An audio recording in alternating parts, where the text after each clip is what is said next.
Hi artists, we are going to learn a little bit about Magritte today and do a project just for the fifth graders that's kind of a fun one, exploring self and exploring symbols that you kind of think of yourself. And I'm going to tell you a little bit about the artist who is named Rene Magritte. He was born in, here's a picture of him. He was born in 1898, about the turn of the century.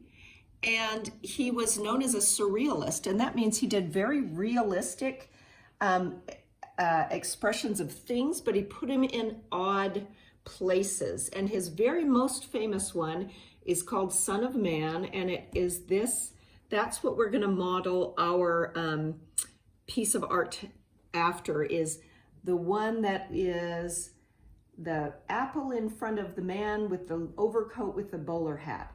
He thought of himself as a surrealist, not as a symbolist, but in a lot of his paintings, there was a hat and overcoat, certain things that were kind of symbol of the ordinary man.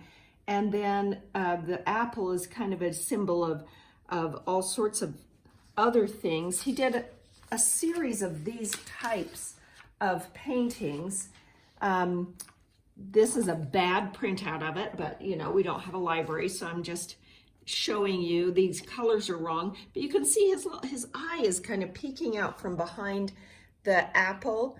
The bowler hat is saying, I'm an ordinary man, I'm everybody, I'm nobody special. But here he is, the hidden person behind. He loved saying that what is most interesting is what is hidden behind the obvious. So it was a little bit of a mystery what he liked to talk about. He did one of a woman that's also very famous, hiding behind a thing of flowers. So the hat is important, and obviously what they're wearing a little bit, but the hat and what's in front of their face is kind of what we're going to talk about with our piece of art.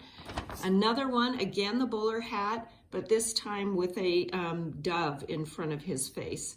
So he did a lot of this kind of work and was part of a surrealist. And we did this project a couple of years ago in Mr. Haslam's class. And I was going to show you and talk about a few of them that the kids did, some that worked and some that didn't so well. This is great. It's like a peach. And instead of a hat, her hair was something that was important to her. And so she put that in instead of a hat. This one, there's even a gesture of that girl tipping her hat cap and then an apple. And the apple meant something. This is a baseball one. You can see the baseball in front of the cap and then holding a baseball bat. And this one has some sort of a knit cap on, but then something about reading. And all of these could be described by the students who did them, and there was reason for all these symbols. And some worked better than others. That's a helmet, and I'm not sure what that is, maybe a comic book or something. Here's a basketball. A lot of them went to sports and with balls instead of fruit, but fruit is can be symbolic of a lot of different things. The apple is knowledge, or orange is kind of a sunny climate. There's music and a big bow. So you can go a lot of different directions. It doesn't have to be, there's kind of a lacrosse, the clothing itself can also be something, and earmuffs. So like, that doesn't have to be a hat entirely. It can be earmuffs, another basketball, a different kind of sun hat. All of these have reasons for, oh, this one is really interesting because it has a Nintendo cap and then a piece of pizza. And I like this one because the eyes are peeking out from behind. That really was something Magritte did, and you don't think of it, but when you really look at his, he does have his eyes peeking around. There is a hint of himself in it that is a little bit more. This one has skis going all the way across and a different kind of hat, and this one kind of interesting cap and a little bit more of a hippie dippy something. I'm not sure what that is. You guys probably all know. It looks a little Iron Man-y or something. But these are, this was a really interesting one with the American flag and a sombrero and the Mexican colors on the sombrero. So that was something he was saying. This is a football. obviously, and just they really went the extra mile in figuring out their piece of art and how to do it. So I would ask you, like I always do, to start with doing some sketches. These are our sketches that we do, thumbnail sketches I call them, and you figure out what to put under there, and you write different things to remind you. He talked about juxtaposing the conflict between the visible that is hidden and the visible that is present. So he was really about the mystery of what's hiding behind those things that he was painting. There's an interest in that. Everything we see hides another thing, is another thing he said.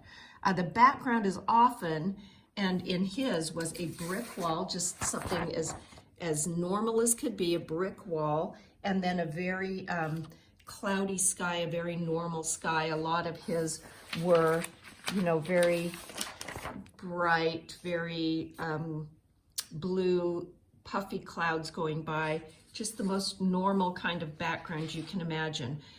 He did have more of the body in. On my sketches, I was focusing in on this part because I really wanted to figure out, this is grapes and a motorcycle helmet. Is that what I wanted with a motorcycle jacket? Or maybe bunny ears and a TV and overalls and a striped shirt. This is a apple with a cap and a Cubs, you know, maybe baseball. This is a hamburger in front of a ski cap with goggles and a scarf. So all these things, what I would start doing is making lists of what hats that you might like, and write down, you know, a group of 4 or 5 hats and a group of 4 or 5 things in front of your face, your symbol, what you want hiding you, or what you want to have meaning in your, how you define yourself, what's important to you, what you like.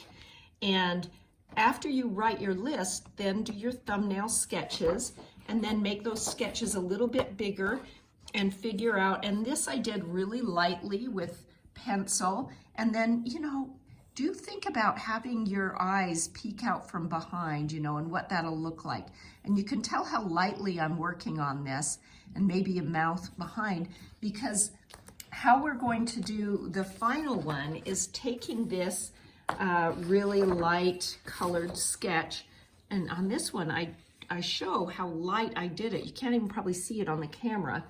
And with the pencil, and then you're going to take your black colored pencil, and that's what I want the outline to be done with, is a black colored pencil that really presses hard. So once you know where you're going, I decided on this one, I'm gonna have a cowboy hat, I'm gonna have a peach in front of my face, I'm gonna put a pitchfork in my hand, and cowboy clothes, and a kind of bandana, maybe it has a mask thing, and then things like a cowboy belt buckle, and maybe I'd even put my initials in it, or a buck and bronco or something, the pockets. So this is where you can really start getting interested in all the detail. In the back, instead of a brick wall, since this is mine, I put, and I'm doing a cowboy theme, I put a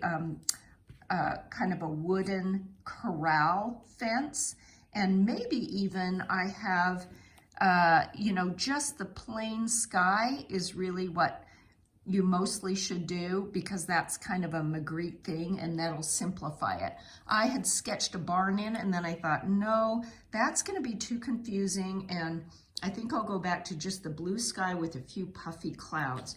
So this is kind of where you want to get to. You want to start by thinking about, this is kind of the size of my torso. This is the size of my, and you're going to do this much lighter than this with pencil. And then you're going to decide, what is the hat that I'm going to put on? What is in front of my face? And then how can I be peeking out from behind it, or putting my ears or earrings or hair or earmuffs, and then build your collar from there. Is it going to be a t-shirt? Is it going to be a collar with a tie on it? It can be anything, and then shoulders out and slanted down, and then figure out your waist, and you're gonna cut off, you're not gonna go all the way to the bottom, you're gonna cut off your, about at the knees is what Magritte did. And sometimes he has his hands in, and sometimes he doesn't. Sometimes it's just from the shoulders up. So if it starts getting too complicated and you wanna cut it off there, you certainly can. He did that as well. So that then you just figure out, and you kind of think of it as clothing. It becomes simpler if you just build the clothing that you're going to put on your person, and don't worry too much about anatomy. Add the hands if you've got them. Do you have a short sleeve? Do you have a long sleeve? And as you get all those details done, then come up with your horizon line. That is whatever kind of wall or fence, or maybe that's just the ground and the sky will be a beautiful blue, puffy clouds. Then, since we're working with colored pencil, did I mention we're working with colored pencil?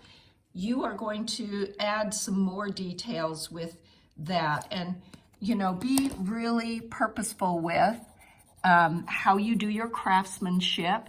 And my skin isn't pink, but I'm going to start with a pink layer, and then I'm going to add all sorts of different colors to make a skin tone, kind of a yellow, maybe some tan, and that builds up a nice skin tone. So slowly but purposefully build those colors up and make them interesting, and make them very careful craftsmanship. I showed you these because I'm really thrilled with how dark they got it, how hard they pressed. They're really good craftsmanship with making those colors really vibrant and putting in all those details. This was a 5th grade class. You guys are 5th graders. I was super impressed with them, and I know you guys can do just the same kind of detail and thoughtfulness.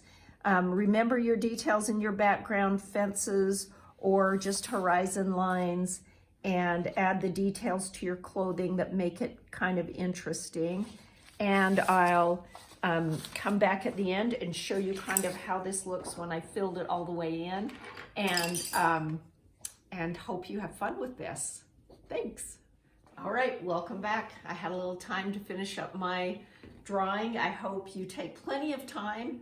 Don't get tired of it. Don't get messy with it. Just put it down until you have the energy to work on it, because it'll end up being really fun and really good. So the other thing I wanted to show you is one of Magritte's very famous paintings is this. Didn't want to leave this out.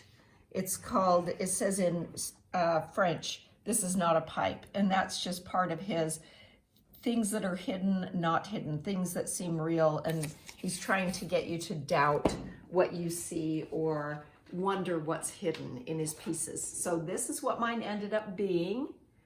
You can see I'm kind of peeking out behind the peach or the mango or whatever the heck that is. I want you to also notice the quality of work, and even in the jeans, I was trying to get a little texture. So even think about texture. Even in my shirt, I couldn't quite decide what to do. I tried different things, and I gave it just a little checkerboard texture. So maybe that's better light to show you. But give it a little try on the back, sketch things and see how you like them before you do it on your piece. And press hard with your colored pencils. Do several different colors layered together. Add your values, add the shadows to make it, give it form and space, and have fun with this. I hope you do your best work. Magritte is a really fun artist to look at and follow and try to do your own version of.